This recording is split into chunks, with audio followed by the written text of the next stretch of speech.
Pemirsa, sidang Mahkamah Konstitusi (MK) soal perselisihan hasil pemilihan umum (PHPU) atau sengketa Pilpres 2024 akan kembali bergulir pada Senin 1 April 2024 besok. Sebelumnya pada sidang perdana 27 Maret lalu pemirsa terdapat tuntutan dari kubu Anies Muhaimin dan kubu Ganjar Mahfud yang meminta beberapa menteri Jokowi dihadirkan sebagai saksi. Berlanjut, tim 02 menyatakan bisa saja meminta MK untuk menghadirkan Megawati dalam persidangan lanjutan. Lantas apa yang dimaksud kubu 01 dan 03? Kenapa juga tim 02 menyebut soal Megawati?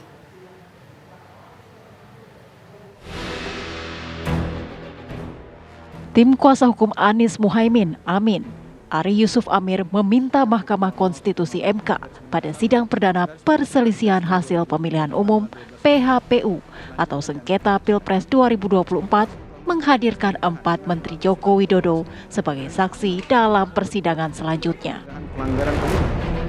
4 menteri tersebut yakni Menteri Keuangan Sri Mulyani, Menteri Perdagangan Zulkifli Hasan, Menteri Perekonomian Airlangga Hartarto, dan Menteri Sosial Tri Risma Harini untuk nantinya dihadirkan di sidang gugatan Pilpres MK. Ini menurut kuasa hukum Anies Muhaimin, mereka terlibat dalam pengerahan sumber daya negara, khususnya bantuan sosial atau bansos, untuk kepentingan salah satu peserta pemilu sehingga mendongkrak perolehan suara. Jadi kami secara resmi sudah memasukkan surat untuk minta Mahkamah Konstitusi mendengarkan keterangan, memanggil lalu mendengar keterangan dari 4 menteri ini. Kenapa pentingnya 4 menteri ini? Karena 4 menteri ini mengetahui langsung tentang hal-hal yang terkait dengan apa yang kami uraikan di permohonan kami. Jadi yang kami ajukan tadi 4 nama tadi, yang lain belum kami ajukan, tetapi jika majelis mahkamah berpendapat ada yang lain-lain yang perlu dihadirkan, kami dengan senang hati untuk menerima. Karena dalam argumen-argumen kami lebih banyak kepada 4 menteri tadi. Hal yang hampir sama dituntut oleh kuasa hukum Ganjar Mahfud atau kubu 03 agar Hakim MK menghadirkan 2 Menteri Jokowi, yakni Tri Risma Harini dan Sri Mulyani, dalam kapasitas sebagai saksi karena dianggap mengetahui aliran dana dan penyaluran bansos tersebut. Merespon tuntutan itu, tim hukum 02 lewat Oto Hasibuan tak tinggal diam. Oto mengatakan bahwa perkara ini melibatkan 2 pihak, sehingga MK juga bisa memanggil Megawati Soekarno Putri ke sidang sengketa Pilpres tersebut jika pihak 02 mengajukannya. Gitu. Jadi jangan diadakan peradilan, Pak Hakim, saya ini benar, tolong Hakim ambil selalu. Ini tidak bisa. Ini perkara interpretasi 2 pihak. Lain halnya, kalau sengketa itu membayar ujian undang-undang, ujian normal, mungkin dia bisa minta, kalau minta ini itu mungkin karena sifatnya ada permohonan ujian undang-undang. Tapi perkara yang namanya sengketa nggak boleh. Coba umpamanya dia minta menteri, kalau kamu nanti minta tolong Megawati Ibu Megawati dipanggil, terus nggak bisa kan? Bagaimana? Kalau mau juga bukan menteri, kami juga kan bisa minta tolong Ibu Megawati dipanggil. 2 lawan 1. Kubu 01 dan 03 seirama meminta MK menghadirkan beberapa menteri Jokowi. Meski jika dihadirkan untuk kapasitas sebagai saksi, apakah mungkin dikabulkan? Dan apakah MK memiliki kewenangan pengawasan terhadap aliran dana APBN dan penyalurannya yang selama ini dijalankan pemerintah? Selain itu, apa yang menjadi alasan Oto sebagai tim kuasa hukum 02 yang menyebutkan bahwa ingin memanggil Ketua Umum PDI Perjuangan Megawati Soekarno Putri untuk dihadirkan dalam persidangan MK? Tim TV One mengabarkan.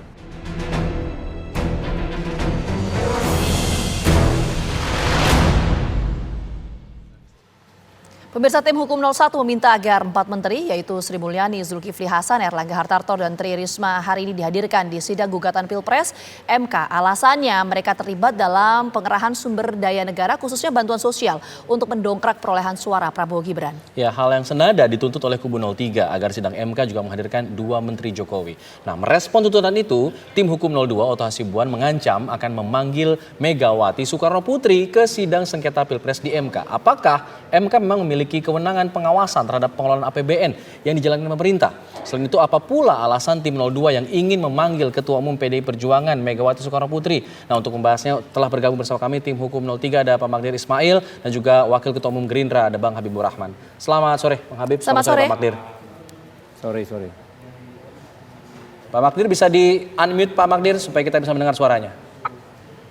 Baik, Pak Magdir, kami ingin tahu alasan kemudian meminta kubu 03 ini meminta ada 2 menteri yang dihadirkan. Terlepas dari 4 menteri juga yang diminta oleh kubu 01. Ini pengen apa sih yang ingin dijelaskan oleh digali dari 4 menteri dan 2 menteri tadi? Kami sih sebenarnya lebih ingin mencoba supaya terang benderang ya terkait dengan urusan bansos, ya, karena bagaimanapun juga kan ini adalah fasilitas negara, ya, fasilitas negara yang digunakan dan dikesankan itu adalah pemberian dari Presiden Joko Widodo secara pribadi, dan kemudian inilah yang disampaikan kemana-mana, ya, termasuk di dalam kampanye yang dilakukan oleh beberapa orang menteri. Ya, nah supaya ini terang benderang, tidak menimbulkan fitnah, ya, itu yang kami minta mereka supaya dihadirkan. Mari kita dengarkan kalau betul seperti itu. Nah, sayangnya Saudara Otto Hasibuan tidak, ya, terkait dengan keterangan yang terakhir tadi berhubungan dengan Ibu Mega. Waktu di persidangan kan Otto Hasibuan tidak berani mengungkapkan itu, tetapi justru sudah di luar dia baru menyatakan akan meminta supaya Ibu Megawati yang dihadirkan. Menurut hemat kami, ya, sepatutnya yang diminta atau dijanjikan oleh Otto Hasibuan adalah bahwa mereka hendak menghadirkan Presiden Joko Widodo. Karena begitu banyak persoalan hukum, persoalan masalah-masalah terkait dengan kampanye, terkait dengan pemilu ini, sumbernya adalah Presiden Joko Widodo, ya. Karena bagaimanapun juga dialah yang menciptakan situasi sehingga seolah-olah ada masalah besar bangsa ini. Karena ketika dia tidak berhasil memperpanjang kekuasaan, maka dia doronglah putranya. Nah, ini kan persoalannya kan dari situ. Oke, artinya Pak Magdir mau bilang bahwa harusnya ada pemanggilan juga terhadap Pak Presiden Joko Widodo, begitu? Saya kira seharusnya Saudara Otto Hasibuan mengungkapkan di persidangan ketika dia tidak setuju dengan ketika kami meminta menteri-menteri dihadirkan, seharusnya dia bilang kami juga meminta Presiden Joko Widodo, gitu loh. Bukan di luar persidangan dia baru bicara meminta Ibu Megawati. Apa relevansinya? Ibu Megawati bukan pejabat publik, dia memang ketua partai. Apakah ada selama ini tindakan beliau selama masa kampanye yang merugikan pihak lain? Kan tidak. Ya. Kita tangkap poinnya Pak Magdir. Cuma gimmick. Kalau saya lebih melihatnya cuma gimmick aja dari Saudara Otto Hasibuan. Kita tangkap poinnya. Kita langsung menuju ke Bang Habib. Bang Habib, alasan dari 02 ingin memanggil Bu Mega itu apa? Tadi katanya Pak Magdir itu hanya gimmick saja. Apa gimana? Ya.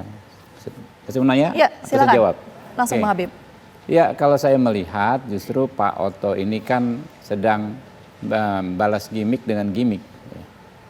Jadi apa yang disampaikan oleh paslon 1, paslon 3, pertama kan memang tidak sesuai dengan konstitusi yang diturunkan dalam undang-undang kita, bahwa sengketa di MK itu kan sengketa hasil. Jadi kalau sengketa kemarin misalnya sengketa proses di Bawaslu, mungkin relevan menghadirkan menteri-menteri tersebut. Jadi ketika sengketa di MK kan kita bicara sengketa hasil, sehingga tidak relevan. Tapi bagaimanapun kan itu hak sekaligus urusannya paslon 1 dan 3. Karena yang memiliki beban pembuktian itu mereka, ya kan? Aksio incumbit probatio. Orang yang mendalilkan, dialah yang mempunyai beban membuktikan. Silakan saja kalau mereka ingin membuang-buang waktu, menghadirkan menteri dan sebagainya, nggak ada relevansinya dengan core-nya perkara di Mahkamah Konstitusi. Nah, tapi kalau kami juga punya kepentingan sebetulnya ya untuk membantah tuduhan-tuduhan tadi, termasuk tuduhan disampaikan senior saya tadi Pak Magdir Ismail bahwa Pak Jokowi karena gagal memperpanjang jabatannya menjadi 2 periode, menjadi 3 periode atau memperpanjang jabatannya, itu kan tuduhan ya yang harus dibuktikan. Tapi kami ini ingin juga membantah ya, apalagi dikaitkan dengan bansos. Nah, kalau dikaitkan dengan bansos dan struktur penyelenggaraan negara, saya pikir banyak juga yang perlu dihadirkan selain 2 menteri. Ada mungkin pejabat-pejabat Badan Intelijen Negara. Tapi kalau tadi Bang Nanti ya, para pejabat kepala daerah yang terbukti oleh Bawaslu ya menandatangani fakta integritas memenangkan Pak Ganjar. Nah, itu juga harus dihadirkan. Jadi kalau mau, ini kan yang dikatakan bahwa menggunakan kewenangannya untuk menguntungkan salah satu paslon. Artinya semua pihak itu harus diundang. Ya, tapi kalau kenapa mengundang Bu Mega itu relevansinya itu apa? makanya, itunya gimmick dibalas dengan gimmick. Berarti Anda ini tahu tidak kan, ya? sebuah hal yang keseriusan atau seperti apa? Saya Bang menangkapnya Habib? seperti itu ya. Ini gimmick dibalas dengan gimmick. Jadi orang sudah menyampaikan statement yang gimmick ya ditimpali juga dengan gimmick. Ya, ini kan sesama senior lawyer lah ya. Bahasa-bahasa seperti itu kan biasa. Mereka kan dia lemparkan yang terkesan gimmick disambut juga dengan gimmick. Tapi intinya memang di Mahkamah Konstitusi ini sangat tidak relevan ya membahas soal bansos. Pemanggilan menteri adalah gimmick ya. Coba kita sampaikan ke Pak Magdir. Tanggapannya gimana Pak Magdir? Betul nggak itu cuma sekedar gimmick? Ya, saya kira kami itu serius karena apa yang kami sampaikan itu di hadapan persidangan. Ya, kami sampaikan kepada majelis hakim untuk mereka menggunakan kewenangan yang ada pada mereka, bukan di ruang persidangan. Ya. Otto Hasibuan di dalam persidangan, dia keberatan menteri-menteri itu dihadirkan. Tetapi tidak ada satu patah kata pun yang keluar dari pembicaraannya dia di hadapan persidangan bahwa dia hendak memanggil atau meminta dihadirkan pejabat partai. Ya. Kalau kami jelas kok, kami minta supaya mereka yang dihadirkan. Kami punya alasan. Pak Magdir, tapi kan memanggil 4 menteri atau 2 menteri tadi yang Pak Magdir sebutkan ingin untuk mengurai penggunaan anggaran APBN untuk dalam penggunaan bansos begitu. Tapi apakah MK tidak berwenang untuk menelusuri hal tersebut, Pak Magdir? Menurut kami mereka punya kewenangan. Ketika Bawaslu tidak melakukan kewajiban mereka, kita akan meminta kepada siapa? Hanya berdoa minta kepada Tuhan? Kan tidak. Ini ada lembaga negara sebagai pengadilan, ya. Bawaslu itu adalah kuasi pengadilan. Kalau menurut hemat saya, Bawaslu itu kewenangannya terbatas pada pelanggaran administrasi ringan. Nah, ini dalam hal penggunaan bansos ini bukan pelanggaran administrasi ringan, tetapi ini adalah kejahatan pemilu, ya, yang dilakukan oleh banyak pihak. Justru karena itulah supaya ini terang benderang, ya, supaya tidak menimbulkan fitnah. Kami minta mereka dihadirkan atas kewenangan yang ada pada Mahkamah Konstitusi. Jadi Pak Magdir menyampaikan bahwa MK memiliki kewenangan untuk kemudian menurut hemat kami kalau mereka hendak mencari penggunaan APBN tadi ya. Ya. Kita mau ke Bang Habib. Kalau MK mereka punya hendak kewenangan mencari nggak? kebenaran, Kalau mereka hendak mencari kebenaran material, ya, mereka punya kewenangan itu. Kita tangkap poinnya Pak Magdir. Kita mau ke Bang Habib. MK punya kewenangan nggak sih untuk menyelidiki Jelas soal tidak. Jadi, APBN itu? Desain undang-undang kita, Undang-Undang Nomor 7 Tahun 2017, memang kita bikin kamar-kamar yang jelas bahwa pelanggaran administrasi, apakah yang sederhana disebut Pak Magdir tadi atau bahkan yang terstruktur sistematis dan masif itu di Bawaslu. Jadi MK itu tinggal soal perselisihan hasil pemilihan umum. Jadi tentu tidak punya kewenangan. Jadi gini Mbak, jangan karena mereka membuat laporan ke Bawaslu, lalu Bawaslu mengeluarkan putusan yang mengecewakan, nanti menganggap Bawaslu tidak bekerja. Itu pikiran yang menurut saya fatalis. Ya. Kita namanya institusi lembaga peradilan kan nggak bisa sepenuhnya dan selalu mengabulkan apa yang kita mohonkan. Semua itu kan berdasarkan bukti-bukti, saksi-saksi. Intinya alat bukti yang kita hadirkan. Dan kewenangan memutus itu bukan ada pada pemohon. Nggak harus sama. Pemohon menginginkan A, Bawaslu harus memutus A. Kewenangan memutus sudah kita putuskan ada di Bawaslu. Sepanjang Bawaslu sudah melaksanakan tugasnya memanggil para pihak, memeriksa alat bukti, menyelenggarakan persidangan, menyelenggarakan pemeriksaan, maka putusan Bawaslu itu harus dianggap sah. Apalagi ya kalau orang mengabaikan haknya sama sekali dengan tidak membuat pengaduan ke Bawaslu. Jangan sekonyong-konyong minta ini diperiksa di Mahkamah Konstitusi. Nanti Mahkamah Konstitusi ya ketika memeriksa lalu menolak apa yang mereka inginkan ya. Dikatakan lagi Mahkamah Konstitusi tidak adil. Ya lama-lama orang-orang seperti ini saya sarankan membuat Bawaslu sendiri, membuat MK sendiri saja begitu. Jika kemudian nanti MK ternyata menerima permohonan tersebut dan memutuskan untuk menghadirkan 4 menteri tadi yang diminta, apa persiapan dari Bang? Ya itu dia. Ditahan dulu, usai jeda nanti kita akan bahas, dijawabnya setelah jeda. Tetap bersama kami di Kabar Petang. Ya, sebelum kita berlanjut ke dialog, kita akan sampaikan dulu ini keterangan dari Menteri Keuangan Sri Mulyani yang menyatakan program perlindungan sosial atau Perlinsos merupakan program untuk bantuan dan subsidi masyarakat yang dikelola sejumlah kementerian dan juga lembaga. Nah, berikut adalah sejumlah pos dan juga peruntukannya. Ada anggaran perlindungan sosial sebesar 496,8 triliun pada tahun 2024 dengan pos belanja 330 triliun. Ada untuk program subsidi energi, BBM, LPG, listrik dan juga program subsidi non energi, pupuk kewajiban pelayanan publik, bunga KUR, bunga kredit perumahan dan juga antisipasi penanggulangan bencana. Pernyataan ini yang kemudian menjadi perhatian dari kubu 01 dan 03 sehingga meminta agar Menteri Keuangan dipanggil dan memberikan penjelasan mengenai penggunaan anggaran ini, di mana Kemensos ada 75,6 triliun digunakan untuk kartu sembako, program keluarga harapan dan asistensi rehabilitasi sosial, dan juga untuk Kementerian Kesehatan ada 49 triliun untuk penerima bantuan iuran JKN dan BPJS Kesehatan. Nanti kita akan bahas mengenai hal tersebut, tapi saya ingin menyambung lagi pertanyaan tadi Bang, jika kemudian nanti MK akan memutuskan untuk menerima permohonan dari 01 dan juga 03, persiapannya seperti apa? Ya nggak ada masalah, justru kan ini bagus dibuka. Jadi kan ini kan kalau kita bicara anggaran kan tentu bicara sejak awal proses desainnya seperti apa anggaran itu. Kan dibicarakan di DPR, ya, lalu disetujui, lalu diimplementasikan dengan pengawasan DPR. Waktu penganggaran misalnya yang di Kemensos yang 79 something tadi, 79 triliun something. Itu kan dibahas di September tahun 2023. Ketika belum ada paslon definitif. Jadi dengan asumsi Pak Jokowi itu mendukung Pak Ganjar. Ya. Nah, siapa yang ngotot banget waktu itu? Tetap dimaksimalkan bansos yang masuk dalam anggaran yang disepakati. Bisa dicek di channel YouTube DPR sendiri. Setiap rapat ya, teman-teman ada notulensi, ada kesimpulan rapat yang bisa kita unduh. Kita bisa cek semua. Nah, kalau masyarakat bisa ngecek, apalagi nanti ada saksinya, menterinya dihadirkan, ya kan ya, dicek fraksi-fraksi apa saja yang ngotot dihadirkan. Begitu juga Perlinsos yang 49 sekian, 400 triliun sekian di beberapa kementerian, ada di yang berbentuk gas, LPG, ya, berbentuk macam-macam di berbagai komisi. Kita cek, itu kan dibanggar ke Bu Sri Mulyani. Ketua Banggarnya dari partai apa, gitu kan? Ya, teman-teman di Banggar yang ngotot maksimalisasi angka itu, siapa? Karena teman-teman cermati, ini dibahas sebelum penetapan capres, karena penetapan capres paslon itu adalah di Oktober atau November itu. Ini kan di September. Nah, ini perlu dicerna. Jadi nggak ada kaitan langsung dengan 02 gitu maksudnya? Justru kaitannya dengan yang mana? Ya. Kalau saya dari kata-kata yang saya sampaikan tadi gitu loh.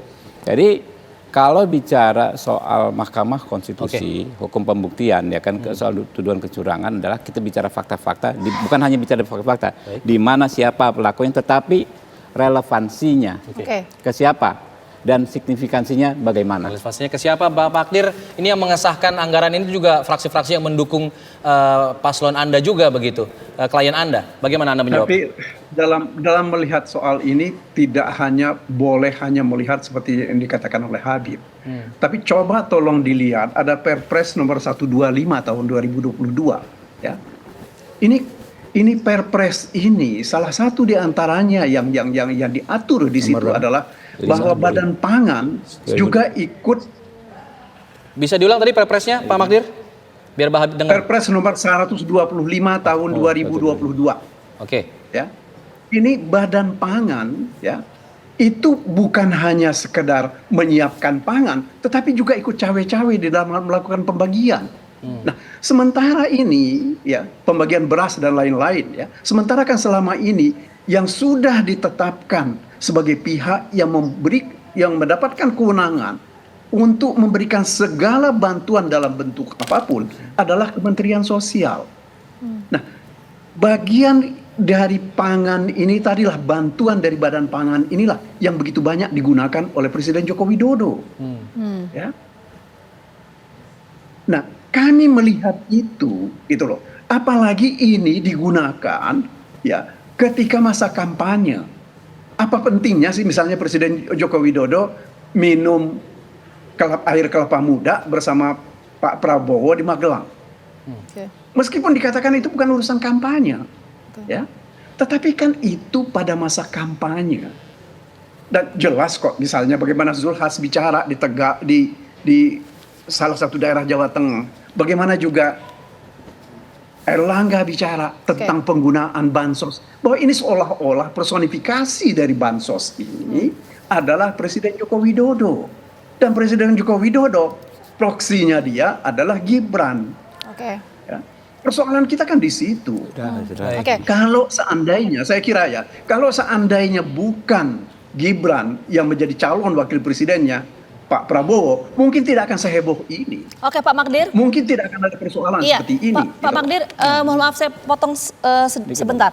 Sebelum ke Bang Habib, saya mau ke Pak Magdir dulu. Pak Magdir, kalau memang ini kita lepaskanlah soal pemanggilan menteri, pemanggilan Bu Mega rencana ini. Kalaupun misalnya tidak memanggil kedua belah pihak itu, apakah sudah punya bukti yang menguatkan bahwa penggunaan bansos ini juga bisa mendongkrak elektoral dari 02? Punya bukti itu nggak tanpa menghadirkan menteri? Kami cukup punya bukti, kami cukup punya saksi yang hendak kami hadirkan di persidangan. Oke. Kalau Bang Habib jadi gini, sudah pertama, punya bukti tidak selain mengundang Bu Mega? Kami bukan hanya bicara soal gimmick, ya. Kami bicara tentang fakta. Kami akan hadirkan saksi, kami akan hadirkan ahli. Mari kita lihat nanti di persidangan. Kita tangkap poinnya. Sudah ada bukti. Kalau Bang Habib? Jadi gini, ini kan lebih mengkonfirmasi apa yang saya sampaikan. Siapa sebetulnya yang mendesain kecurangan ini? Kalau disebut kata nomenklaturnya kecurangan. 125 tahun tadi berapa? 2022. Makin ke belakang lagi. Makin jauh dari penetapan Mas Gibran sebagai cawapres. Makin jauh dari putusan Mahkamah Konstitusi sebagai cawapres. Tapi penerapannya kan setelah makanya siapa yang merencanakan? Gitu kan? Kan pasti asumsinya waktu jelas itu adalah Joko Widodo. Pasti asumsinya waktu itu adalah bagaimana menggunakan kekuasaan Presiden Joko Widodo untuk kepentingan orang yang asumsinya dia dukung, yaitu Pak Ganjar. Gitu loh. Karena siapa yang berperan di DPR saya bilang di menterinya adalah PDI Perjuangan, ya ketua banggarnya adalah siapa? Ya kan? Kita cek. Saya nggak mau banyak tuduhan karena nanti ini adalah domain pembuktian. Kemudian dibuka-buka lagi soal Pak Zulkifli Hasan yang mendapat sanksi teguran ringan. Hukum kita mengatur azas hukum. Ya, berat ringan hukuman itu tergantung gradasi kesalahan. Kesalahan kecil, sanksi kecil. Kesalahan besar, sanksi besar. Itu kan kewenangan orang yang menjatuhkan hukuman. Pak Zulkifli Hasan dinyatakan bersalah karena dikatakan kampanye tanpa cuti. Ya sudah dikasih teguran kan. Nah, kita mau gimana? Apakah kesalahan yang kecil ini kita mau katakan dengan ini menggugurkan paslon 2? Ini kan jauh sekali gitu loh. Jadi ya kalau melihat ya dinamika beberapa hari ini sejak saya membaca permohonan ya yang memang struktur permohonannya itu sebagian besar bukan soal domain MK ya. Kemudian bicara soal saksi atau ahli-ahli yang akan mereka hadirkan. Saya pikir ya kalau dihitung sekarang ini sudah menangnya di atas kertas gitu loh. Paslon 2 gitu di MK ini udah nggak ada apa-apanya lah ke depan gitu loh. Pak Magdir, dari apa yang disampaikan Bang Habib ini itu aturannya sudah dibuat jauh-jauh hari dengan asumsi bahwa nanti Presiden Joko Widodo akan mendukung Pak Ganjar, tapi kemudian akhirnya mendukung Prabowo Subianto sehingga tidak menguntungkan klien Anda sekarang. Nah, ini bagaimana Anda menjawabnya? Saya kira nggak benar juga itu asumsi itu. Nggak apa-apa. Pak Magdir berasumsi, saya berasumsi. Sama-sama berasumsi kita. Coba mari kita lihat. Tolong dengar dulu saya, Habib. Saya kan tidak akan pernah motong Anda bicara. Ya. Mari kita hormati hak kita masing-masing gitu. Ya. Saya kira bagaimanapun juga ini adalah rencana dari Presiden Joko Widodo yang kita tidak tahu siapa yang semula akan dia dukung. Nah, dan kemudian ini terakhir dukungan dia jatuh kepada Pak Prabowo. Ya. Kan problemnya kan di situ. Siapa yang selama ini di pemerintahan yang bisa membantah Bapak Presiden kita ini? Kan nggak ada. Begitu banyak orang tersandra ya dengan kasus-kasus, ya kita tahulah itu. Ya, meskipun tidak ada yang diungkapkan secara jelas. Ya. Nah, jadi sekali lagi, mari kita jernih melihat persoalan ini. Buat kami bukan persoalan kalah dan menang. Ya, tetapi adalah persoalan kebenaran, keadilan dan kejujuran kita dalam bernegara. Sebab ini akan kita wariskan ke depan kepada anak cucu, bukan hanya sekarang. Nah, kalau kita biarkan terus-menerus ya, tindakan-tindakan buruk ini dilakukan oleh presiden ya demi kepentingan keluarga dan kekuasaan dia. Nah, ini yang akan membuat kita celaka. Sekali lagi, seperti saya katakan tadi, kalau seandainya yang menjadi calon wakil presidennya Pak Prabowo itu bukan Gibran, pasti saya bisa pastikan tidak akan ada masalah seperti ini. Tetapi ini timbul karena begitu putusan MK, bahkan kemudian putusan DKPP, ya, putusan MK yang tidak ada yang matinya. Ya, mari kita lihat dan jernih seperti itu. Saya kira begitu, Alfat. Oke, Bang Habib, ini untuk mengevaluasi kinerja Pak Jokowi untuk di pemilu ini. Jadi tidak langsung menyasar ke Pak Prabowo-nya. Ya pasti, ya apapun yang disampaikan Pak Magdir bahwa ini bukan persoalan menang dan kalah. Tentu kan tujuan pengajuan permohonan petitumnya kan jelas, ya kan, apa namanya, membatalkan putusan KPU. Itu kan berarti kan kemenangan, target utamanya. Ya, tapi apakah akan dikemas ini bicara benar atau penegakan kebenaran, kita semua bicara hal yang sama. Jadi maksud saya kita jangan menjadi polisi moral untuk sesama anak bangsa gitu loh. Seolah-olah kita yang paling bermoral, seolah-olah kita yang paling benar. Kalau memang kita mau cari yang benar, oke, kita buka-bukaan. Makanya saya mau buka ini semua. Ya. Dan ternyata apa yang direncanakan, karena memang kami tidak terlibat dalam perencanaan, ya, paslon 2 tidak bisa mengaplikasikan desain-desain yang dari Jawari dilaksanakan dibuat oleh pihak-pihak yang bukan kami. Baik. Karenanya nggak ada relevansi berdasarkan penelitian teman-teman, misalnya Indobarometer, kemudian juga teman-teman indikator, teman-teman Litbang Kompas, nggak ada relevansi antara bansos dengan pengaruh kemenangan paslon 2. Itu kan ilmiah, ya. Jadi sama-sama. Kalau kita bicara moral, ya kita juga punya moral. Jadi jangan seolah-olah kita tidak memiliki moral gitu loh. Oke, baik. Nanti itu semua akan kita saksikan di persidangan di MK mulai lagi untuk besok ya. Terima kasih Bang Habib, terima kasih Pak Magdir. Kita akan tunggu nanti pertarungan argumentasi hukumnya di MK nanti. Terima kasih, selamat sore. Selamat sore, terima kasih. Siap.